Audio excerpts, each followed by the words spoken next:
انا كنت متوقع زي اغلب الناس ان مستحيل حد ما يعرفنيش يحول لي $1000 اونلاين كده وهو عمره ما شافني في حياته، خصوصا ان احنا ما تربناش على ان احنا يبقى عندنا المفهوم ده. احنا متربين على ان احنا نشتغل عدد سنين معينة ونتخرج ونشتغل في وظائف معينة، وبنتسابق مع بعض علشان نرتقي او نطلع في السلم الوظيفي. بيبقى ليك بوزيشن معين بتاخد فلوس معينة وخلاص.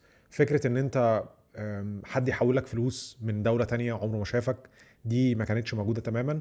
والموضوع خد مني وقت علشان ابني في دماغي المفهوم ده ان ده ممكن يحصل اصلا، بالرغم ان انا شفت ناس عملته، بس انا من جوايا ما كنتش متخيل ان دي حاجة ممكن تحصل. الحقيقة السوشيال ميديا او وسائل التواصل الاجتماعي هي سلاح ذو حدين. ممكن تلاقي حد بيحاول يوهمك او بيقنعك ان انت اول ما تشتري الكورس بتاعه هتعمل اول $10,000 في الشهر بعد شراء الكورس وتطبيقه. بناء عليه لما بتشتري الكورس وما توصلش المبلغ ده او ما تكسبش المبلغ ده بتكره البيزنس الاونلاين كله. اي حد بيقولك على كلمة فلوس اونلاين بتقول عليه نصاب. في نفس الوقت لو انت كان عندك شوية مرونة وعارف ان مش كل الناس كدابين او مش كل اللي بيتقال على السوشيال ميديا صح، في ناس ممكن تكون صادقة وفي حاجات ممكن تجربها تنفع، فبالتالي السوشيال ميديا ممكن تحول حياتك. في الفيديو ده مش هبيع لك وهم، ومش هقول لك ان انت هتعمل اول $10,000 في الشهر الجاي. اصلا اول $100 محتاجه تعب منك ومحتاجه مجهود، وهكون صادق معاك وهقول لك بالظبط اللي انا عملته اللي هيوصلك ان انت ناس تحول لك فلوس وانت نايم. انا بدات صناعه المحتوى تقريبا من 5 سنين، واشتغلت على نفسي في خلال 5 سنين، والحمد لله قدرت ان انا اوصل ل 60,000 او 63,000 سبسكرايبر على اليوتيوب القناه الثانيه، وعلى تيك توك تقريبا 93,000، وعلى انستجرام 50,000، وقناه تيك توك تانية تقريبا 37,000.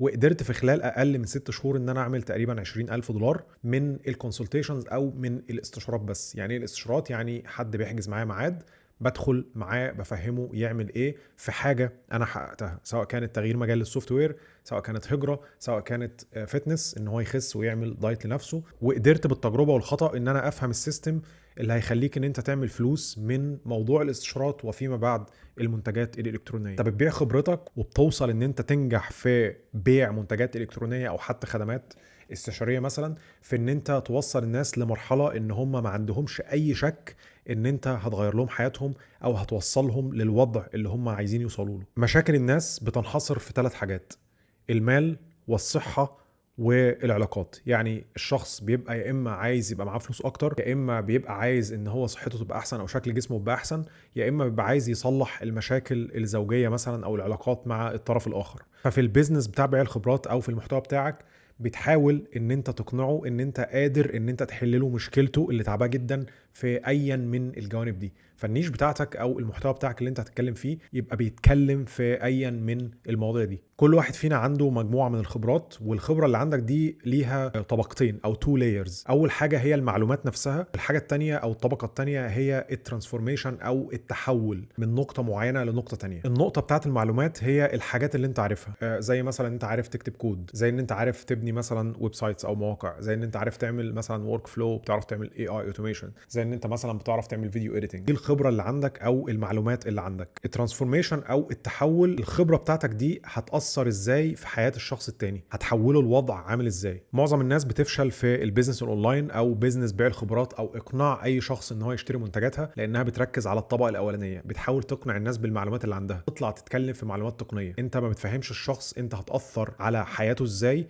بالمعلومات دي، فانت ما بتبيعش تحول، انت بتبيع معلومات. ودي المشكلة اللي بتخلي الناس اللي بتتكلم في خبرات ومعلومات تقنيه ما تبيعش الخبرات دي. وده الخطا اللي انا فضلت اعمله اول سنتين. على سبيل المثال، لو في حد مثلا بيعرف يكتب كود مثلا جافا، في واحد بيطلع يقول انا بعرف اكتب اكواد بتاعه جافا وببني ابلكيشن معين وكده، وبيحاول ان هو يقنع الناس ان هو قادر ان هو يعمل كده، ناس او شركات على فكره. في واحد تاني بيقنع الناس ان هو يعرف يعمل اوتوميشن بالكود، انه يخليك انت كصاحب شركه تروح بدري وتوفر ساعتين من وقتك ان انت تقعد مع عيالك. الشخص التاني بنسبة كبيرة هيبيع اكتر لانه بيبيع ترانسفورميشن او بيبيع تحويل. فانت هنا لازم تكون مركز على مواضع الالم بتاع الافاتار بتاعك او بتاعة الافاتار بتاعك، تبقى عارف هم بيعانوا من ايه، وتبيع لهم الافتر او تبيع لهم الصوره اللي هم هيبقوا عليها فيما بعد. علشان كده هتلاقي في كورسات كتيره تكنيكال على يوديمي فيها معلومات تقنيه جباره، ولكن الكورسات دي ما بتتباعش واصحابها ما بيكسبوش فلوس، في حين ان في كورسات تانية على منصات تانية بتعمل فلوس كتيره جدا، والفاليو او القيمه اللي فيها اقل من الكورسات اللي هي موجوده على يوديمي. لان الكورسات التانية اللي على المنصات التانية صحابها بيبيعوا او بيسوقوا للكورس، صح، بيسوقوا تحول في حياه الشخص اللي هم عايزينه يشتري الكورس، في حين ان الكورسات على يوديمي مثلا هي تكنيكال فاليو خلاص، ومش كل الناس عارفه الحاجه او التكنيكال انفو او المعلومات التقنيه اللي هي محتاجاها في حياتها علشان تتحول. فانت هتقنعها ازاي؟ هي دي الفكره. فالهدف من النقطه دي هو ان انت تحول الخبره اللي عندك لتحول، مش مجرد معلومات بتبيعها. تشوف الشخص اللي انت بتكلمه المشاكل اللي عنده ايه، وفي المحتوى بتاعك تفضل تضغط على مواضع الألم دي وتقنعه ان المنتج بتاعك قادر على ان هو يحل المشكلة دي.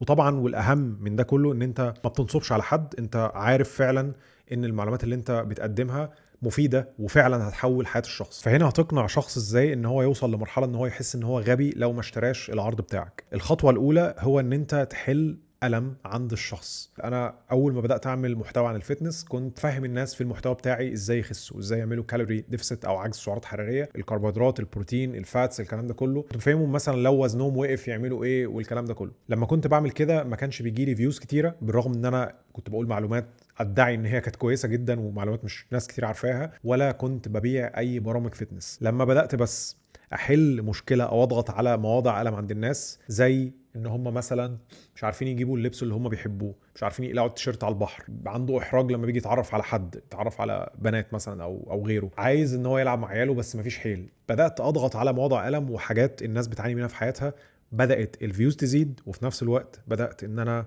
اقنع الناس اكتر انها تشتري مني. الخطوه الثانيه ودي مهمه جدا، ودي هتحطم مفهوم خاطئ عند الناس مش عايزاك ان انت تكون مثالي او ان انت تكون معاك دكتوراه في الذره علشان تساعدها. الناس عايزه شخص يكون حقق نتيجه او وصل للمرحله اللي هم عايزين يوصلوا لها. مش لازم تكون خبير في البرمجه، مش لازم تكون معاك دكتوراه في الذكاء الاصطناعي عشان تعلم الناس ازاي مثلا يبيعوا اول ورك فلو بتاع اوتوميشن، مش لازم تكون هاني رامبود علشان تبيع للناس برامج فتنس. طالما انت قدرت ان انت تحقق شيء معين والشخص ده شايف النتيجه اللي هو عايز يوصل لها، فانت جاهز ان انت تبيع. احيانا بتبقى واقف في الحته بتاعه الامبوستر سيندروم، مطارده الكمال، ان انت بتبقى عايز توصل لمرحله الكمال، وحتى بعد اكتساب معلومات تقنيه فظيعه بتبقى برضو حاسس ان انت لست جيد بالشكل الكافي. محتاج ان انت تطلع من المأزق ده، علشان لو فضلت بنفس التفكير ده مش هتعمل حاجه. الخطوه الثالثه والحته دي مهمه جدا، اعمل كونتنت فهم الناس فيه ان انت فاهمهم، ان انت حاسس بيهم، وان انت مريت بالتجربه بتاعتهم. الكونتنت او المحتوى هو الموتور اللي بيشغل العجله بتاعه البيزنس بتاعك والمبيعات بتاعتك. لو انت ما ظهرتش للناس،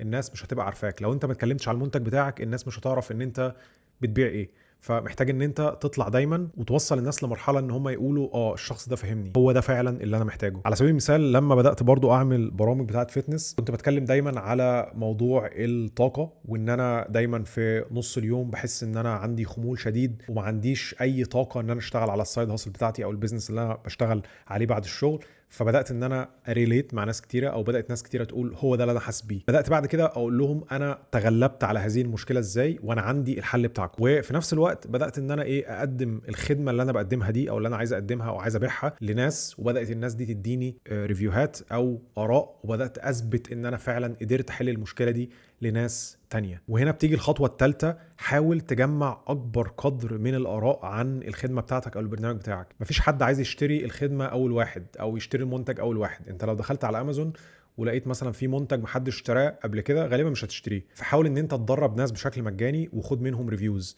فالخطوه دي مهمه جدا. بعد ما تعمل محتوى اعلن ان انت بتقدم خدمات مجانيه، جمع ريفيوز او اراء للناس وابدا انشرها علشان الناس تثق فيك وتطمن لك. الخطوه الخامسه، في ناس بتفتكر انها كل ما تعقد المعلومات، وده اللي انا كنت فاكره، كل ما كانت المعلومات باينه انها عميقه جدا وكده، فمعنى كده ان الخدمه بتاعتك كويسه او المنتج بتاعك كويس. مش شرط خالص. الناس عايزه الحاجه السهل انها تستخدمها، والحاجه اللي تقدر تطبقها بسرعه وتوصلها للنتيجه بتاعتها بسرعه. الغلطه اللي انا كنت بعملها قبل كده ان انا كنت بدخل في دهاليز بتاعه الفتنس وازاي تخس، فكانت بتحس انها مطلوب منها جهد كبير جدا علشان تخس لها 2 3 كيلو مثلا، فبالتالي ما كانتش بتشتري. فبدات احل المشكله دي ولقيت النتيجه بتاعتها حتى في البرنامج بتاعنا اللي هو اكسبرت تو بزنس. كان اكبر دليل على كده لما الناس قالت ليه اشترت البرنامج اللي هو اكسبرت تو بزنس. في شكر واجب لاحمد الحديدي على الكورس الاكثر من رائع اللي هو عامله ده. انا من 2020 في قصه الكورسات دي اخدت كورسات كتير قوي لصناعه المحتوى وازاي تطلب الكورس بتاعك، يا اما كان بيبقى معقد جدا او طويل جدا، في حاجات تكنيكال كتير. احمد الحديدي يعني هو كانه فعلا معانا فاهم كل الصعاب اللي احنا بنمر بيها. كورس سهل جدا، سهل التطبيق جدا. وده كان راي حد من العملاء بتاعتنا. بالمناسبه لو انت مهتم بالبرنامج بتاعنا هياخدك من الصفر وانت عندك خبره معينه ومش عارف تعمل بيها ايه، مش عارف تسوق ازاي، مش عارف تعمل محتوى ازاي، تعمل اوتوميشن ازاي،